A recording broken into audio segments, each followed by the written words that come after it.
Congress party Medak MP అభ్యర్థి నీలం మధు ముదిరాజును 1,00,000 ఓట్ల మెజారిటీతో గెలిపించుకుంటామని కొల్చారం మండలం అంసానిపల్లి పిఎస్సిఎస్ చైర్మన్ కాంగ్రెస్ పార్టీ నేత మన్ని రాములు అన్నారు.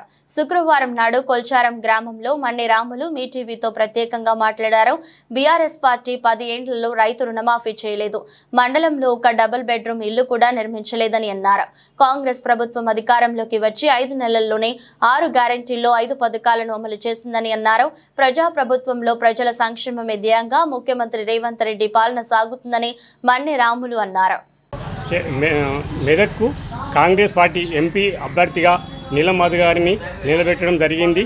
ఈ కాంగ్రెస్ సంక్షేమ పథకాలు 6 గ్యారంటీలు ఎల్లవేళ సీఎం రేవంత్ రెడ్డి గారు నెరవేరుస్తున్నారు. ఆ పథకాలకు మెదక్ ఉమ్మడి డిస్టిక్లో కానీ తెలంగాణలో కానీ జనమంతా కాంగ్రెస్ పార్టీ వైపు చూస్తున్నారు.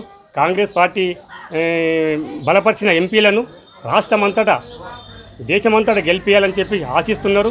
మెదక్ డిస్టిక్ నుంచి నీలం మధు అన్నగారు 1,00,000 మెజార్టీతోని గెలుస్తారని చెప్పేసి మేము ఆశిస్తున్నాము. ఈ 6 గ్యారంటీలు, ఇంకోటి రుణమాఫీ.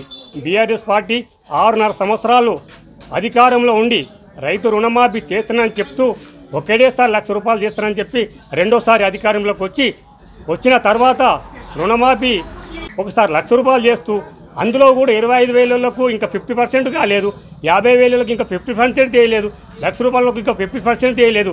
నేను ఒక పిఎస్సి చైర్మన్గా చెప్తున్నా. అందులో కూడా చాలామంది రైతులు మిగిలిపోయారు.